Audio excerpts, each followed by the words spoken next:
नमस्कार दोस्तों, आज हम surge arrester leakage current analyser के बारे में जानकारी लेंगे कि ये कैसे काम करता है और इसका यूज़ हम किस लिए करते हैं।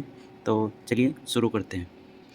तो दोस्तों, ये काम कैसे करता है, जैसे कि कोई भी इक्विपमेंट है, जैसे कि एलए मान लो, एलए लीकेज करंट एनालाइज़र के इसके लिए काम में आता है मेनली। तो इसमें ये काम कैसे करता है, जैसे कि हमारा जो एलए है वो ऑन लोड की स्थिति में कितना करंट लीकेज दे रहा है, तो उसके अकॉर्डिंग एज पर हमारे जो भी डॉक्यूमेंट हैं कंपनी के, उसके अकॉर्डिंग 100 माइक्रो एम्पियर से 350 माइक्रो एम्पियर से ज़्यादा उसका लीकेज करंट नहीं होना चाहिए। और यदि 350 माइक्रो एम्पियर से 500 माइक्रो एम्पियर के बीच में है तो उसको अंडर ऑब्जर्वेशन रखा जाता है। ठीक है, तो उसके बाद में अगर 500 माइक्रो एम्पियर से ज़्यादा है तो उसको तुरंत इमीडिएटली सर्विस से रिमूव कर दिया जाता है। तो ये टेस्टिंग किट उस लीकेज करंट को एनालाइज़ करने के लिए है। तो इसके बारे में हम जानकारी लेंगे। ये इसको लीकेज करंट एनालाइज़र टेस्ट बोलते हैं, जिसमें सबसे पहले इनके फंक्शन के बारे में देख लेते हैं। ये आई रेफरेंस और ये वोल्टेज रेफरेंस, ये सीटी का रेफरेंस जो ऑसिलोस्कोप को दिया जाता है यहाँ से लेके, ताकि उसमें ग्राफ दिख सके हमारे को। उसके बाद में हमारे पास में ये वोल्टेज का रेफरेंस, जो हम फील्ड प्रोब टेस्ट लगाते हैं उसमें एक एक्सटर्नल पीटी लगती है। उसके बाद में उसके रेफरेंस से यहाँ से उसका रेफरेंस लिया जाता है। ठीक है, जो ऑसिलोस्कोप को जाता है। ये कैलिब्रेशन की पोर्ट है। अगर हमारे किट में अगर यदि कहीं एरर आ रहा है तो ये यहाँ से कैलिब्रेशन के ज़रिए इसको सही किया जाता है। ये इसकी फील्ड प्रोब इनपुट है, जो हमारे लीकेज करंट एनालाइज़र का जो भी इक्विपमेंट है, जैसे कि एलए हैं, लाइटनिंग अरेस्टर हैं या सर्ज अरेस्टर हैं, उसकी बेस प्लेट के वहाँ पे रखा जाता है। ये उसकी सीटी इनपुट है।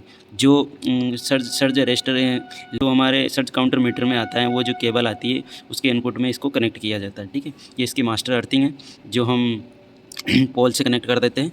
ये इसका स्विच है ऑन ऑफ का, ये इसका चार्जिंग पोर्ट है, ये फ्यूज़ है, ये यूएसबी पोर्ट है जो इसका डाटा हम पीसी में ट्रांसफ़र कर सकते हैं। ये इसका थर्मल प्रिंटर है, ये इसका टेम्परेचर सेंसर है जो इसको ऑटो में लेता है। ठीक है, तो दोस्तों किट को स्टार्ट करते हैं। जैसे हमने किट को स्टार्ट किया है तो बैटरी 94% चार्ज है, यहाँ पे दिखा रहा है। ये इसकी सेटिंग है, ये टेस्ट है, ये सर्विस है, रिसीव्ड, ये रिकॉर्ड्स हैं, ये स्पेशल फंक्शंस, सेटिंग्स। ठीक है, तो ये वही आ गया है। तो हम सबसे पहले इसमें हम सेटिंग्स में जाएंगे। सेटिंग्स में जाने के बाद में न्यू एलए, सिलेक्टेड एलए। तो हम यदि हमारे पास इसमें पहले से हमारी सेटिंग सेलेक्ट है तो हम इसमें जाके देख सकते हैं। बाकी न्यू एलए में जाके हम इसमें एंटर करेंगे। एंटर करते हैं, हमारे एलए की रेटिंग वोल्टेज हमारी 60 kV है, सिस्टम फेज हमारा 66 kV है, टेम्परेचर हमने ऑटो में कर रखा है। ठीक है, 1 मिनट। ठीक है, तो हम ऑटो, ये एवरेज 16 का है, एलए रेटिंग वोल्टेज 60 kV है, सिस्टम फेज 66 kV है, टेम्परेचर ऑटो में है। ठीक है, हम बैक जाएंगे। बैक जाने के बाद में सिलेक्टेड एलए भी दिखा देते हैं। देखो, ये स्कोप AG 451, इसका सिलेक्टेड एलए लिख रखा हमने। इसके बाद हम टेस्ट में जाएंगे। टेस्ट से हमारा एंटर करते हैं, हमारा जो भी जिस पे भी एलए पे हम टेस्ट कर रहे हैं वो चालू हो जाएगा और हमारे इसमें वैल्यू आ जाएगी। और इसी प्रकार रिसीव में ओके करेंगे। Delete old record, do you want to continue, अगर रिकॉर्ड डिलीट करना चाहते हो तो यस कर दो, वरना एस्केप कर दो। ठीक है, उसके बाद में नीचे जाओ।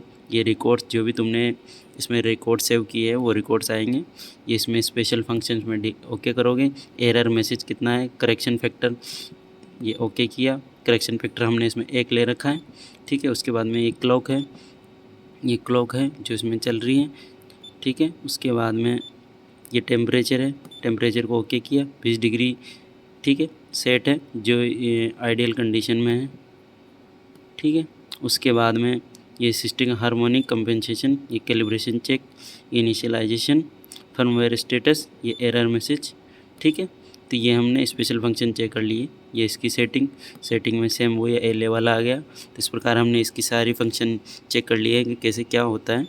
ठीक है, तो अब हम इसमें टेस्ट के लिए बढ़ेंगे। तो टेस्ट के लिए बढ़ने के लिए सबसे पहले हम क्या करेंगे, फील्ड प्रोब टेस्ट को यहाँ से कनेक्ट करके एलए के बेस चार्जिंग, जो हमारा सिस्टम वाला एलए चार्ज है उसके बेस प्लेट में इसकी फील्ड प्रोब टेस्ट को टेलीस्कोपिक रोड की मदद से वहाँ पे रख देंगे सावधानी से। अगर रखना चाहे तो एज़ पर हमारे रूल के अकॉर्डिंग अगर रखना चाहें तो रख सकते हैं। बाकी थोड़ा ख़तरा अगर आपको महसूस हो रहा है तो ना रखें तो भी अच्छा है, ताकि तुम्हारे वैल्यू में कोई ज़्यादा फ़र्क नहीं आएगा। और ये सीटी जो ऊपर बेस प्लेट से जो हमारा अर्थिंग नीचे सर्च काउंटर मीटर को जो वायर आ रहा है उसमें हम इसके सीटी के कनेक्शन को करेंगे। ठीक है, तो इस प्रकार हमारा पूरा सेटअप हमने बता दिया है। तो अब फील्ड में चलते हैं। ठीक है दोस्तों, टेस्ट शुरू करने से पहले हम बता देते हैं कि आपको कि एलए की बेस प्लेट कहाँ पे है, वो मैं इस चिन्ह से बता देता हूँ। इसमें मार्क करके कहाँ पे एलए की बेस प्लेट है, वहाँ से एक वायर आ रही है जो मैं आपको बता देता हूँ। ये एलए की वायर आ रही है और हम यहाँ पे सीटी का कनेक्शन करेंगे। सबसे पहले हम ऑन लोड की कंडीशन में इसको, जो इसका फील्ड प्रोब टेस्ट रहता है ये वाला, इससे टेस्ट नहीं करेंगे, क्योंकि इससे कई बार मतलब खतरे की संभावना के कारण हम इसके सीटी के इनपुट से ही इसका टेस्ट करेंगे। और इसके अकॉर्डिंग हमने देखो अर्थिंग से इसका कनेक्ट कर दिया है, और इसका जो सीटी का इनपुट है हम इसके एलए के मीटर से, काउंटर मीटर से कनेक्ट कर देंगे, जो इसका लीकेज करंट दिखाएगा। ठीक है, और उसके बाद में हम टेस्ट के लिए सबसे पहले किट को ऑन किया। किट को ऑन करने के बाद में टेस्ट पे जाएंगे, सेटिंग में जाएंगे।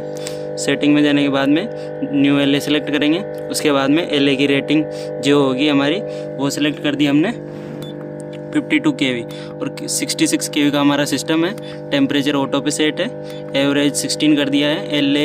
एलए की रेटिंग 52 kV है। ठीक है, अब बैक जाएंगे। उसके बाद में और बैक जाके टेस्ट पे जाएंगे और अब सेलेक्ट करेंगे। ठीक है, ओके कर दिया। अब हमारी टेस्टिंग चालू हो गई है, टेस्टिंग प्रोग्रेस में टेस्टिंग चालू हो गई। ठीक है, तो अभी हमारा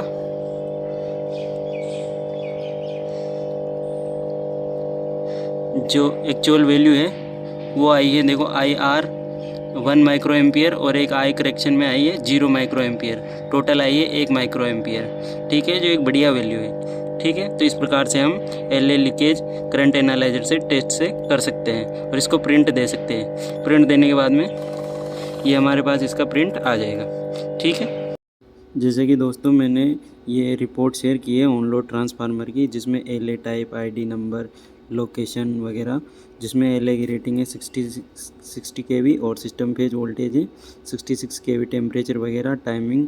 तो इसमें जो IR है, third harmonic leakage resistive current है, जिसको हमारा जो एलए है वो है जिंक ऑक्साइड वाला, जो एक रेजिस्टिव कंपाउंड है, इसलिए इसमें जो करंट लीकेज करंट रहेगी वो रहेगी रेजिस्टिव लीकेज करंट। ठीक है, उसके बाद में इसमें देखो आई करेक्शन वाला है, तो करेक्शन वाले में किट के द्वारा ही 70% of rated voltage and 20 degree temperature के अकॉर्डिंग ये कैलकुलेट करके हमारे को करेक्शन करंट, लीकेज करंट देता है। ठीक है, उसके बाद में एक टोटल करंट आती है, जो हमारी किट क्या हैंग हो चुकी है, इसलिए इसमें 8032 माइक्रो एम्पियर दिखा रहा है, बाकी ये 1000 एम्पियर 900 माइक्रो एम्पियर के आसपास दिखाता है। तो दोस्तों, इस प्रकार हम एलए की लीकेज करंट एनालाइजिंग रिपोर्ट का एनालिसिस हमने कर लिया है। ठीक है, तो वीडियो देखने के लिए धन्यवाद, और हमारे चैनल को भी सब्सक्राइब कीजिए। Thank you.